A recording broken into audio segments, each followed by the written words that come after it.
예, 그러면 이번에는 다양한 종목군들에 대해서 투자 의견과 전략 어떻게 가져갈 수 있을지 이분과 함께 이야기 나눠보도록 하겠습니다. 이베스트 투자증권 디지털 사업부 염승환 이사와 함께합니다. 어서 오십시오. 네, 안녕하세요. 네, 안녕하세요. 일단 전자공시가 나온 종목 가운데서 우리가 눈여겨볼 만한 종목은 어디가 있을지 화면 통해서 확인해 보도록 하겠습니다.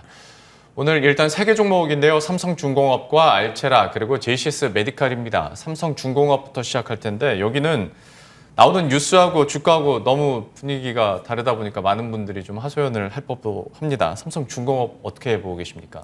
네, 저는 이제 결론적으로 조선주 좀 좋게 보셨으면 좋을 것 같아요. 이제 우리가 근데 조선주 하면 항상 이제 나오는 게 현대중공업 계열사만 얘기를 많이 하잖아요. 네. 왜냐하면 이제 재무구조가 너무 탄탄하기 때문에.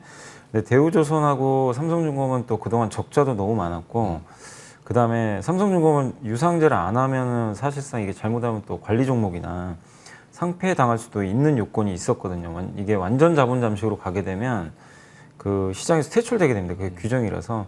근데 이제 어쩔 수 없이 하는 거죠. 사실 네. 안 할 수는 없는 거니까. 그렇지만 이제 이번이 좀 마지막이 되지 않을까 이렇게 보여지고, 또 공시 나온 것처럼 일정 규모의 그 LNG선 내척을 수주했는데, 얼마 며칠 전에도 그 한국카본 같은 LNG 관련주들이 급등을 하더라고요. 이제 결국 카타르 대규모 발주 기대감이 좀 나와가지고 그랬는데, LNG선 수주는 앞으로도 많이 늘어날 수밖에 없는 상황이고, 특히 카타르라든가 또 북미 쪽도 있고 러시아 같은 데서 지금 천연가스가 많이 생산이 되는데, 그동안은 사실 보면 이제 그 러시아가 유럽 쪽에 파이프라인 통해서 다 보냈는데 이번에 많이들 이제 그 당황했죠. 그 이 푸틴 대통령 때문에 공급 줄여버리겠다 그래가지고, 그러면 결국엔 유럽도 그렇고 다른 나라들도 이 LNG 선을 통한 운송 쪽에 좀 더 그 무게 비중을 실을 가능성이 굉장히 높아요. 예, 다변화를 해야 되니까. 근데 바로 유럽 입장에서 또 카타르가 바로 옆에 있기 때문에 네. LNG선 발주가 굉장히 좀 많이 늘어날 가능성이 좀 높다고 생각하고요. 이미 LNG선 발주하기로 우리나라하고도 그 예전에 예약을 좀 해놨었어요. 네. 근데 그 전에 그 중국의 후동조선인가요? 이름이 정확하진 않은데 그 업체한테 얼마 전에 이제 한 4척 정도로 LNG선 발주를 시작을 했습니다. 근데 그때부터 그것도 이제 이미 예약을 했던 건데 차후로 그럼 우리나라도 이제 무조건 시작이 되겠죠. 근데 오늘 나온 거 이제 버뮤다 쪽이니까 뭐 약간 영향은 좀 없을 수 있다 하더라도 어쨌든 지금 4척 좀 수주를 좀 받았고, 거기에 지금 이제 많은 분들이 유상증자 좀 궁금하실 것 같은데, 제가 보니까 이게 그 유상증자 기준일이 9월 17일이더라고요. 네. 그래서 9월 15일 종가에 만약에 삼성중공업을 갖고 계셨던 분이라면 그분들이 이제 주주가 되는 거예요. 그러니까 그분들에 한해서 10월 28일, 29일 양일에 걸쳐서, 그러니까 내일부터죠. 이틀 동안 유상증자 청약이 좀 가능합니다. 네. 그래서 신주 인수권 이거 받으신 분들은 한번 뭐 증권사에서 보통 문자가 오거든요. 그래서 안 왔으면 한번 확인해 보시고 꼭 유상증자 참여하시길 바라겠습니다. 기존 주주들 대상으로 하는 거니까 발행가가 5,130원 정도 돼요. 네. 그래서 저는 뭐 지금 주가 5,950원이니까 충분히 가격 매력도 있고, 사실 이제 이걸 떠나서라도 이게 유증이 성공하면 자본 조달 이제 이슈가 좀 완화되거든요. 그러니까 최대 리스크 하나가 없어지는 거니까 한번 좀 긍정적인 관점에서 이제 바라보셔도 좋을 것 같습니다. 뭐 지금 상황에서 보유자 입장에서 참여를 안 할 이유는 딱히 없어 보이고 여기에 대해서 또 참여를 하시라라는 이제 조언까지 들어봤습니다. 삼성중공업에 대한 이야기들 향후에도 계속 한번 짚어보도록 하겠고요. 이어서 알체라입니다. 이 종목도 시장에 관심이 있을 때마다 한 번씩 튀는 종목 가운데 하나인데 이 종목은 좀 어떻게 보고 계십니까? 네, 알체라가 뭐 금액은 크지 않을 수도 있는데 그래도 이 회사 매출액 대비해서는 42%인데 18억 원 정도 규모의 그 얼굴 인식 이제 소프트웨어 공급을 했습니다. 그래서 이 회사가 뭐 많이 예전에 한번 그 이게 네이버의 그 제페토 있잖아요. 네. 제페토에서 이제 얼굴 인식해가지고 캐릭터를 만드는데 그거 소프트웨어 제공하는 업체거든요. 네. 그래서 이제 메타버스 관련주로 알려져가지고 주가가 엄청나게 올랐다가 갑자기 우리 메타버스랑 관련 없다. 그러니까 회사에서 이렇게 얘기하는 것도 되게 이례적이긴 한데 저희 막 회사에서 인터뷰하고 그랬었습니다. 그래서 한번 난리가 났었던. 맞아요. 예. 그 주주분들 입장에서는 되게 좀 짜증이 나죠. 네. 예. 근데 사실은 이제 회사에서 그렇게 그러니까 부인을 했다 하더라도 누가 봐도 메타버스랑 연관이 없다고 얘기할 수는 사실 없어요. 하는 사업 자체가 얼굴 인식이기 때문에. 근데 물론 이 회사가 주력은 물론 이제 메타버스가 아닐 수는 있어요. 뭐냐면은 이 회사가 이제 얼굴 인식 그 인공지능 기술을 가지고 있는데, 이게 이제 스토리를 얘기해드리면 삼성종합 기술원 출신 연구원들이 2016년에 설립한 그런 기업이고요. 그러니까 얼굴 인식과 그 CCTV에서 얼굴이나 이런 행동을 감지해가지고 뭔가 이상이 생기면은 바로 이제 보안 메시지가 뜨는 그런 네. 또 기술도 사실 가지고 있고 미국에서 이런 거 가지고 테스트했는데 세계 최고 수준 기술력까지 인정을 또 받았고요. 그다음에 요즘에 이제 많은 분들이 위드 코로나 가면서 이제 뭐 보안 시설 같은 거 들어갈 때 이제 예전에는 사실 이게 우리 지문 인식 같은 거 되게 많이 했잖아요. 네. 근데 요즘에 이제 많은 분들이 그걸 꺼리세요. 왜냐하면 이제 손에 닿아야 손에 또 되니까. 닿아야 되니까. 그래서 얼굴 인식 요즘에 보안이 많이 활성화가 된다고 합니다. 그래서 여권도 그렇고 여권 인식, 또 세종청사 출입 통제 시스템, 그리고 신한카드에서 이 얼굴로 이제 결제하는 그런 카드가 나왔나 보더라고요. 예, 그런 솔루션도 있는데 그쪽에도 지금 이제 적용을 한다라고 합니다. 그래서 위드 코로나 시대에 또 이런 얼굴 인식 보안 솔루션 사업까지 하니까 꼭 메타버스만이 아니라 정말 다양한 사업들을 좀 펼쳐주고 있으니까 알체라 한번 좀 꾸준하게 관심을 좀 가져보실 필요는 있는 것 같습니다. 예, 알체라에 대해서도 중장기적으로 좀 긍정적인 투자 의견이 나왔고요. JCS 메디칼도 보도록 하겠습니다. 장내 매수가 있었는데요. 설명 부탁드릴게요. 네, 이거 JCS 메디칼 이제 강상무라는 분께서 10월 20일 날 7,090원에 2,000주 정도를 이제 장내 매수를 좀 한 걸로 좀 나와 있고요. 이 회사는 되게 올해 좀 핫했던 기업 중에 하나죠. 이제 피부 미용 이제 의료기기 그 에스테틱이라는 용어를 많이 쓰는데 그쪽 관련해 가지고 주가도 엄청나게 좀 좋았던 그런 기업인데 최근에 좀 주가가 좀 안 좋았던 이유가 그러니까 두 번째, 세 번째 주주가 있어요. 최대 주주 말고 그 밑에 거기서 지분을 좀 줄여버렸어요. 그러니까 네. 오버행이라고 그러죠. 이게 잠재 물량이라고 하는데 원래는 안 나와야 되는 물량인데 사모펀드나 이런 데는 나중에 이제 어느 정도 주가 오르면 팔아버리거든요. 그래서 그 물량이 나왔는데 이번에 크게 축소가 돼서 오버행 이슈가 조금 완화됐다. 이렇게 좀 보시면 좋을 것 같고 그 다음에 에스테틱 이 미용 의료기기 시장은 앞으로도 저는 계속 커질 수밖에 없다고 보는 게 이 회사가 이제 초음파하고 그 고주파 의료기기를 주로 만드는데 미국의 FDA도 승인을 받았고 특히 일본 시장에 이제 진출을 하게 되는데 우리나라도 물론 좋지만 해외 쪽에서 지금 성장이 굉장히 가파르게 나오고 있고요. 특히 이제 고령으로 갈수록 이제 얼굴 주름에 대한 이제 고민들이 클 수밖에 없잖아요. 근데 리프팅 뭐 한번 이렇게 시술을 받으면 굉장히 또 효과가 좋다고 하고 거기에 또 이 리프팅 시술을 했을 때는 그 소모품 소비가 되게 많습니다. 한 번 네. 이렇게 시술한 다음에 남의 걸 쓸 수는 없잖아요. 예, 그렇기 때문에 반복적으로 이렇게 시술이 일어나면서 그 소모품도 계속 반복이 되니까 마진이 좋을 수밖에 없는 것 같습니다. 그래서 약간의 수급 이슈로 좀 빠졌었지만 이제부터는 다시 한번 좀 관심을 가져보셔도 좋지 않을까 싶습니다. JCS 메디칼에 대해서도 이렇게 투자 의견 들어봤고요. 이어서 리포트를 통해서 피해온 종목들도 들어보도록 하겠습니다. 오늘은 어떤 이야기 준비하셨어요? 네, 오늘은 이제 기업 한 두 개 그냥 말씀드리고 싶고 이제 보고서에 좀 괜찮은 기업인데 첫 번째가 그 아이센스라는 기업이 있어요. 네.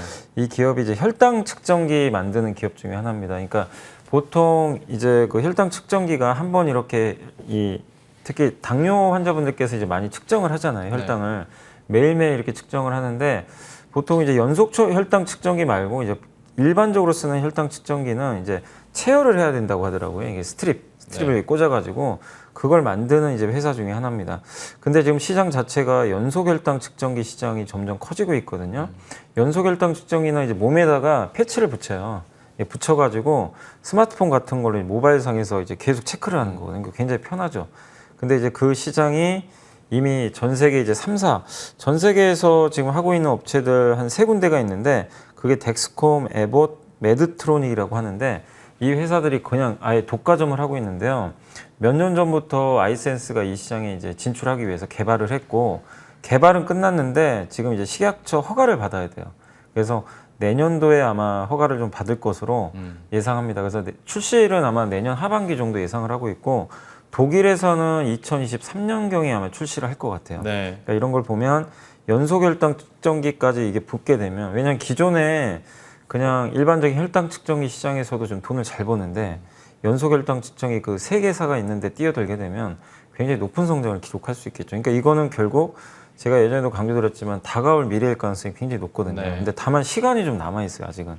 근데 내년 하반기일 가능성이 높기 때문에 이제부터는 여러분들이 좀 차근차근히 준비하시면 좋을 것 같고 실적도 괜찮고요. 밸류에이션도 그렇게 부담은 없는 상황이고 또 내년도에 공장 증설이 하나 있거든요. 그렇게 본다라면은 실적은 개선되는 가운데 연소 결정 측정이 모멘텀이 살아 있으니까 한번 아이센스도 좀 긴 그림으로 관심을 가져보시면 좋을 것 같습니다.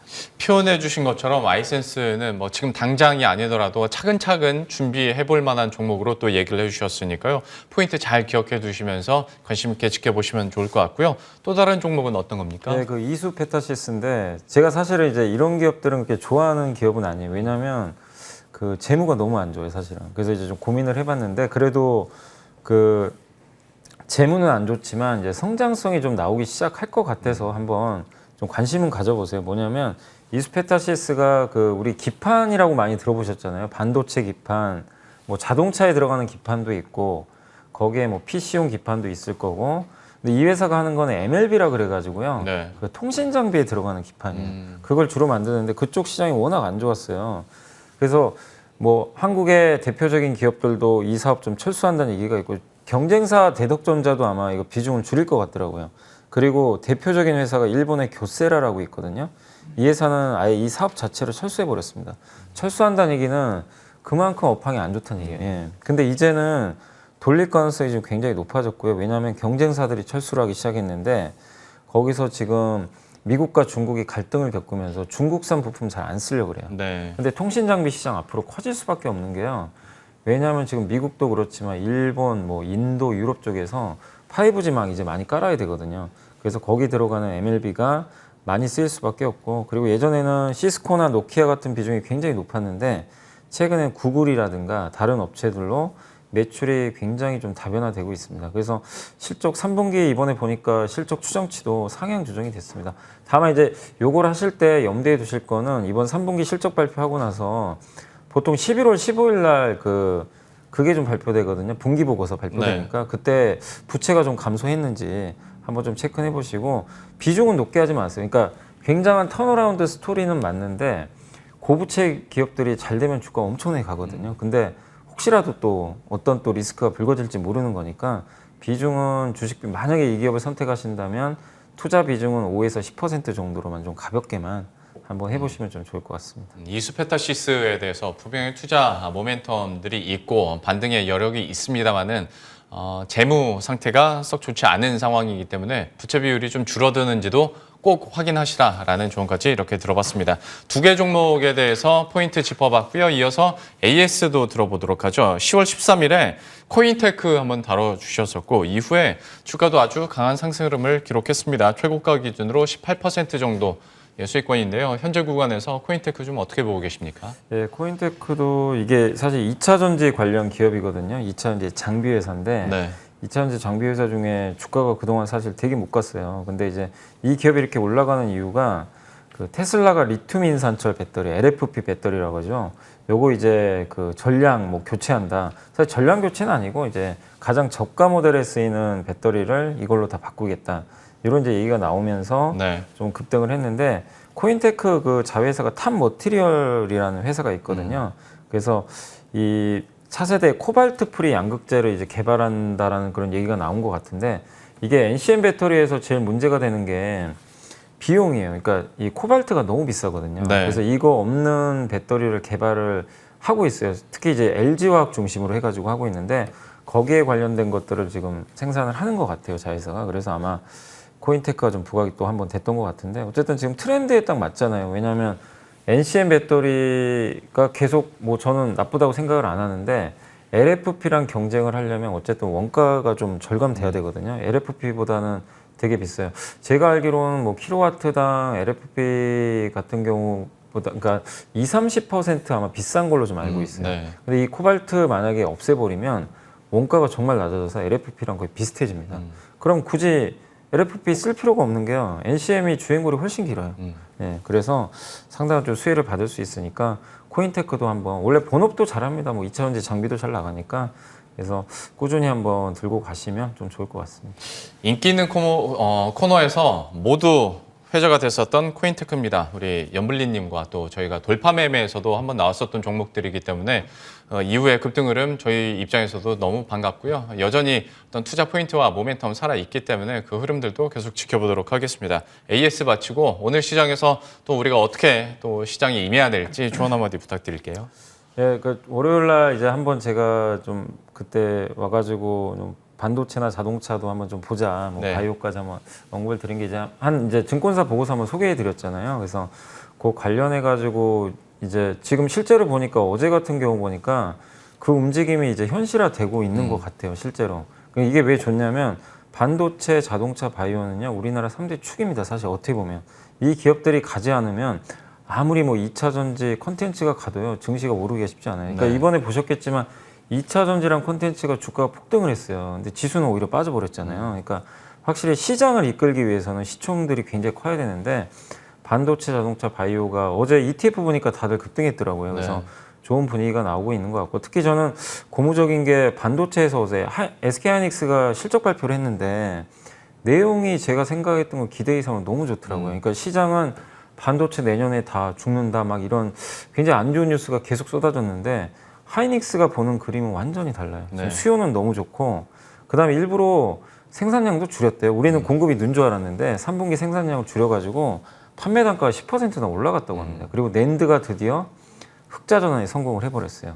예, 이런 걸 보면 물론 하이닉스 자체로도 좋은데 반도체가 우리가 우려했던 것보다 지금 좋은 상황이고 시장은 이미 우려했던 걸 다 반영을 해버렸어요. 근데 조금만 좋아지면 이게 트리거가 돼서 올라갈 수 있는데 내일 이제 삼성전자까지 하나 더 남았는데 네. 거기서도 하이닉스랑 좀 비슷한 멘트를 해주면 반도체가 좀 당분간 이끌어 나가지 않을까. 그리고 현대차도 실적 괜찮았잖아요. 생각보다. 네. 그래서 이런 대표주들의 반격이 시작됐으니까 뭐 너무 막 이게 또 3,100, 3,200 이제 근접하니까 또 현금 비중 늘립시다 이런 얘기들 뭐 계속 많이 나올 거예요. 질문도 많이 하시고 너무 그렇게 하지 마시고 그거는 트레이더 분들이 하시는 거고 펀드 매니저나 여러분들은 굳이 그렇게 할 필요 없고요. 계속 그냥 모아가시면 좋을 것 같아요. 뭐 지수가 오르거나 내리거나 신경 쓰지 마시고 단 당부드리고 싶은 거는 너무 오른 거는 좀 하지 마시고 네. 이번에 2차 전지나 그 언제죠 월요일 날 A스토리가 20% 빠져버렸잖아요. 네, 그러니까 왜냐하면 지리산 때문이 아니라요. 너무 많이 올랐어요 주가가.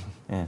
그러니까 조금만 실망하면 주가 빠져버려요. CG 어설프다고 네, 뭐 헤드라인은 맞아요. 됐는데 예. 근데 올랐기 주가가 때문에. 바닥에 있었으면 그랬겠나 이거죠. 그렇죠. 예. 네. 그러니까 너무 오른 상태여가지고 그래서 너무 급등한 것보다는 좀 관심 안 갖는 사실 반도체, 자동차, 바이오 누가 관심 갖겠어요. 거의 관심들 없는데 오히려 이런 쪽으로 한번 여러분들 계속 투자 기회를 찾아보시면서 대응하시면 좋겠습니다. 그래서 여전히 너무 지수 흐름 그냥 너무 신경 쓰지 말자 그 말씀 드리겠습니다. 참 저는 믿음이 부족해요. 어제 SK 하이닉스가 그렇게 실적이 잘 나오는데도 좀 조마조마했거든요. 또 실적 이렇게 잘 나오는데 시장이 돌아서면 어떡하나. 근데 역시 강한 흐름을 기록했고 때문에 반도체와 자동차, 바이오에 대해서는 반격이 시작됐고 앞으로의 흐름들도 기대감을 가지고 계속 비중도 늘려가는 전략 한번 세워보도록 하겠습니다. 또한 내일 또 삼성전자 IR 있으니 한번 기대를 해보도록 하죠. 이베스트 투자증권 디지털 사업부 염승환 이사와 함께했습니다.